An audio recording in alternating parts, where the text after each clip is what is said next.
Don't forget to like, comment, share and subscribe to.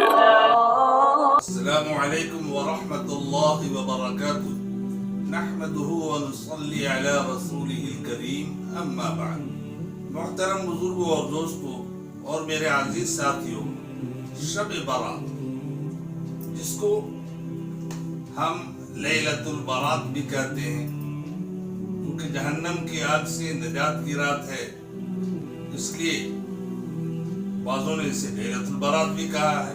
لیکن حدیث پاک میں نصف من شعبان، لیلۃ من نصف شعبان، یعنی نصف شعبان المعظم کی رات ذکر کیا گیا ہے۔ صحیح حدیث ایک بھی نہیں ملتی، جتنی روایات ملتی ہیں وہ سب کے سب ضعیف ہیں، اور حدیث ضعیف سے حکم ثابت نہیں ہوتا۔ البتہ ایک بات قابل غور ہے کہ اس رات کے بارے میں ضعیف روایات بکثرت ہے، اس لیے اصول محدثین کا ایک اصول یہ بھی ہے کہ کوئی ضعیف روایت کثرت سے ہو تو وہ درجہ حسن تک پہنچ جاتی ہے، یعنی قابل قبول ہو جاتی ہے۔ لہذا دوسری راتوں کے مقابلہ میں اس رات کی عبادت کا ثواب زیادہ ملے گا، لیکن ہم اس بارے میں نہ شدت اختیار کریں، نہ سرے سے اس کا انکار کریں کہ سرے سے ایک جماعت اس رات کی فضیلت کا انکار کرتی ہے، اور نہ ہی ہم اس میں غلو کریں کہ اتنا بھی نہ بڑھا دیں کہ رمضان المبارک کی لیلۃ القدر پھیکی پڑ جائے، کہ آخر عشرہ کی جو بے جوڑ راتوں میں سے ایک رات ہے، جو قرآن کے نزول کی رات ہے اور حقیقت میں فیصلے کی رات ہے، اس کی بھیلو ختم ہو جاوے۔ ہم اس میں اعتدال کی راہ اختیار کریں، کیونکہ علماء جمہور کا مذہب بھی یہی ہے۔ انہوں نے اس رات کے بارے میں فرمایا کہ دوسری راتوں کے مقابلہ میں عبادت کا ثواب زیادہ ہے، کیونکہ اس رات میں اللہ عز و جل آسمان اول پر تشریف لاتے ہیں اور پوری امت کی فریاد سنتے ہیں، ہے کوئی یہ مانگنے والا، ہے کوئی وہ مانگنے والا، آج میں اس کی فریاد سنوں گا، اور ہر ایک کی مغفرت فرماتے ہیں۔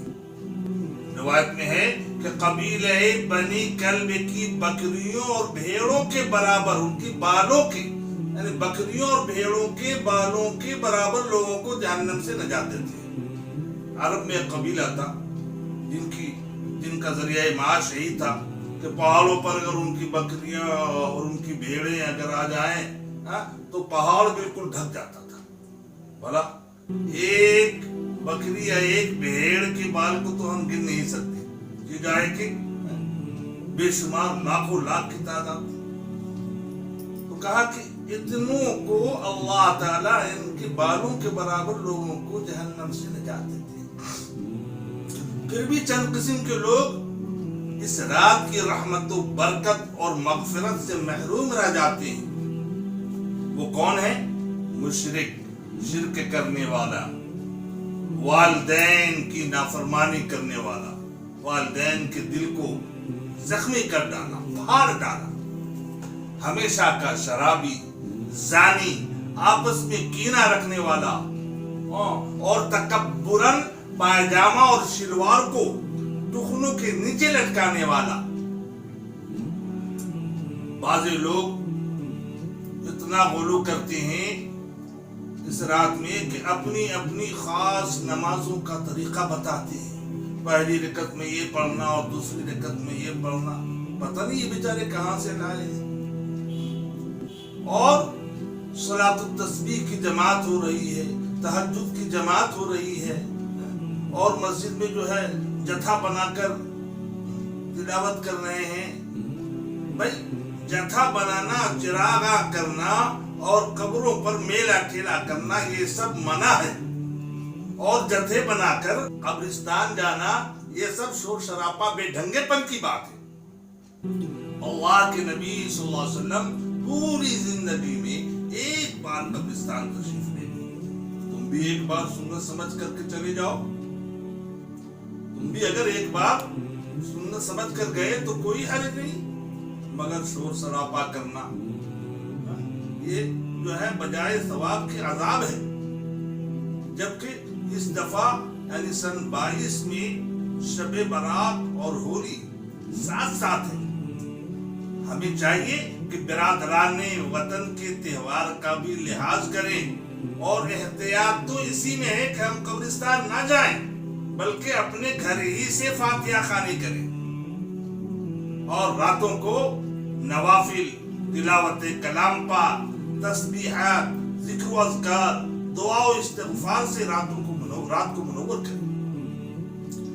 یہ رات سال بھر کے بجٹ کا یعنی فرشتوں کے ہاتھ میں سال بھر کا بجٹ مل جاتا ہے. انسان کے موت و حیات کے فیصلے ہو رہے ہوتے ہیں اور بندہ دنیا میں بدمست شیخیاں بگاڑتا پھرتا ہے اور اس کو پتہ نہیں کہ ہمارے بارے میں اس سال کیا فیصلہ ہوا. وہاں ایک درخت ہے جس کے پتے پر ہر ایک کا نام لکھا ہوا ہے، جس کی موت مقرر ہے. اللہ تبارک و تعالیٰ وہ پتا ملک الموت کی گود میں گرا دیتا ہے. وہ شخص دنیا میں گناہوں میں، واہیات میں، خرافات میں، فواہشات میں مبتلا ہے، لیکن اللہ کے یہاں گویا اس کا آرڈر چل چکا ہے کہ فلاں کی روح فلاں دن قبض کرنا ہے، اور ہم غفلت کی زندگی جی رہے ہوتے ہیں. اس لیے میرے دوستو، ہم روئیں دھوئیں اور پوری امت کی اصلاح و ہدایت اور حفاظت کی دعا کریں. ہم تہی دل سے اللہ سے مانگے.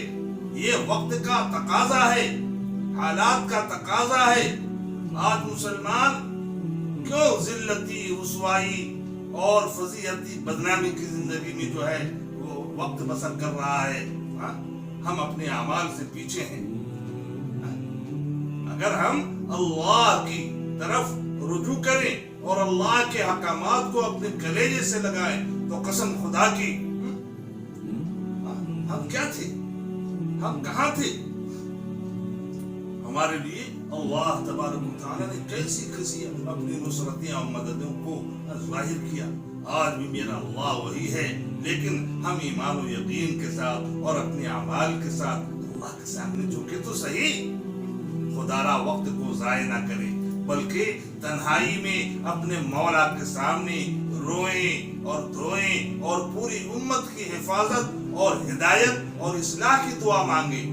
ہمارے گرم گرم آنسو ہی جہنم کی آگ کو بجھا سکتی ہے. جب بندہ بڑے بڑے گناہ کر کے اور بڑے بڑے جرائم اور کرائم کر کے اگر اللہ کے سامنے کہتا ہے یا الہی توبہ، میں صدق دل سے توبہ کرتا ہوں، الا من تاب، مگر جو شخص توبہ کرے. ایسا نہیں کہ شرابی بخشا نہیں جائے گا، زانی بخشا نہیں جائے گا، مشرک بخشا نہیں جائے گا. ہر ایک کی بخشش ہے. کب؟